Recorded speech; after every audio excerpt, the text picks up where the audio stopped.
दोस्तों, अगर मैं आपसे पूछूं कि सोते वक्त क्या क्या होता है, तो आपका जवाब भी शायद यही होगा कि सोने से त्वचा पर ग्लो आता है और बाल झड़ने कम होते हैं, जो कि काफी हद तक सही भी है। तभी तो बड़ी बड़ी सेलिब्रिटीज अपने इंटरव्यू में अपनी खूबसूरती का क्रेडिट ज्यादातर अच्छी नींद को ही देती हैं। लेकिन क्या आप जानते हैं कि इसके अलावा भी सोते वक्त हमारे साथ कई ऐसी हैरान करने वाली चीजें होती हैं जिनके बारे में पता नहीं होता। दोस्तों, क्या आपके साथ भी कभी ऐसा हुआ है कि आप गहरी नींद में सो रहे हो और तुरंत आपको ऐसा लगे कि मानो आप झटके से नीचे गिर रहे हो, या फिर आप आधी रात को बेहद डर जाते हैं क्योंकि आपको ऐसा लगता है कि मानो आपके ऊपर कोई बैठा हुआ है, लेकिन ना तो आप हिल सकते हो और ना ही कुछ बोल सकते हो। अगर आपके साथ भी ऐसी चीजें हुई हैं तो बने रहना इस वीडियो के एंड तक, क्योंकि आज मैं आपको सोते वक्त होने वाली कुछ ऐसी चीजें बताने जा रहा हूँ जिनके बारे में आप शायद नहीं जानते होंगे कि ऐसा होता क्यों है। So let's begin. Number 1, falling down. दोस्तों, क्या आपके साथ भी कुछ ऐसा हुआ है कि आप गहरी नींद में सो रहे हो और अचानक से डर की वजह से आपकी नींद टूट जाती है क्योंकि आपको ऐसा लगता है कि जिससे आप गिरने वाले हो।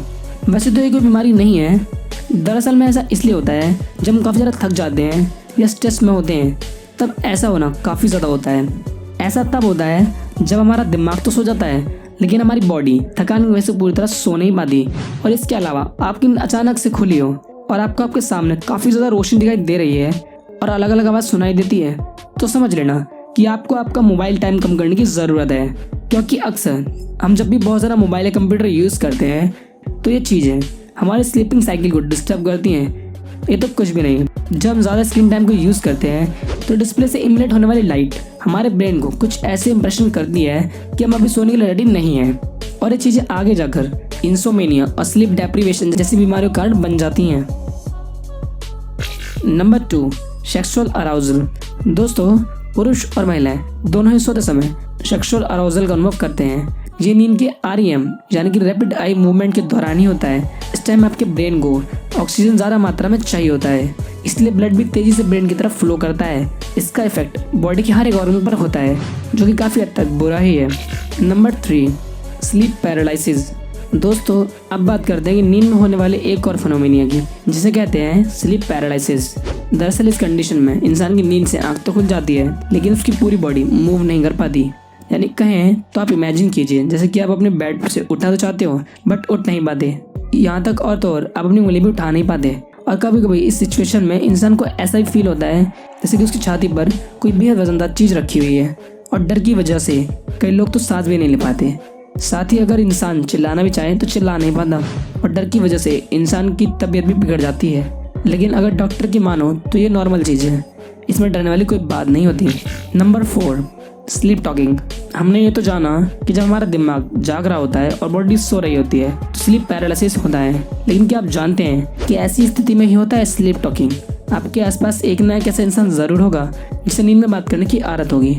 अगर नहीं तो आपने कई मूवीज़ में हीरो या हीरोइंस को नींद में बात करते ज़रूर देखा होगा, और ऐसा तब होता है जब दिमाग के पास अभी भी एनर्जी बाकी होती है। ये स्लीप टॉकिंग कम से कम 30 सेकंड तक चलती है। जैसे जैसे इंसान गहरी नींद में जाता रहता है वैसे वैसे उस इंसान की बातों को समझना बेहद मुश्किल हो जाता है, और कभी कभी ये काफ़ी फनी भी होता है। Number 5, sleep walking. Sleep talking जैसा ही एक और डिसऑर्डर होता है जिसे कहते हैं स्लीप वॉकिंग। दोस्तों, आप नाम से तो समझ ही गए होंगे कि इस कंडीशन में इंसान नींद में चलने लगता है। ऐसा गहरी नींद में ही होता है, इसलिए उस इंसान को अपनी हरकतों का एहसास नहीं हो पाता। ये डिसऑर्डर बड़ी लोगों की उम्र के मुकाबले बच्चों में ज़्यादा रहता है। ऐसा कहा जाता है कि नींद की कमी होने की वजह से बच्चे नींद में चलने लगते हैं। इस कंडीशन में कुछ लोग तो आँख खुली रखने पर भी चलने लगते हैं, और इससे कई कारण हो सकते हैं जैसे गुमचोट, स्ट्रेस और नार्कोलेप्सी, क्योंकि बीमारी किसी इंसान के लिए बुरी साबित तो हो ही सकती है और इसका इलाज करना बहुत ज़रूरी होता है। Number 6, recurring dreams.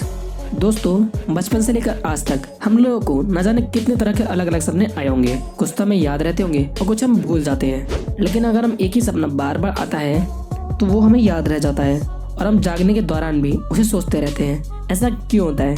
दरअसल में ये सपने हमारी लाइफ से बेहद जुड़े हुए होते हैं, और ये चीज़ें हमारे सबकॉन्शियस में कहीं ना कहीं मौजूद रहती हैं, और इसलिए वो सपने के तौर पर हमें बार बार दिखती रहती हैं।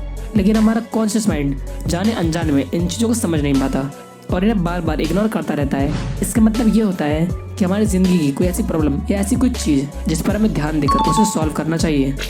Number 7, high hormones. Human growth hormones bones, muscles और टिश्यू की वृद्धि और विकास यानी कि रीग्रोथ के लिए रिस्पॉन्सिबल होता है। जब हम सोते हैं तो ये हार्मोन्स पूरी बॉडी में रिलीज होते हैं।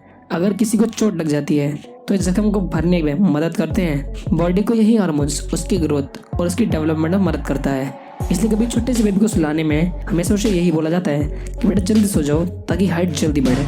और बच्चों को ज़्यादा सोना उनके लिए बहुत ज़्यादा अच्छा होता है। सो दोस्तों, उम्मीद करता हूँ आपको आज का वीडियो पसंद आया होगा। आपको आज का वीडियो कैसे लगा हमें कमेंट में ज़रूर बताना। वीडियो पसंद आया तो वीडियो को लाइक कर देना और ऐसी अमेजिंग वीडियोज़ के लिए हमारे चैनल फैक्ट सुनामी को सब्सक्राइब जरूर कर लेना। मिलते हैं नेक्स्ट वीडियो में। Thanks for watching.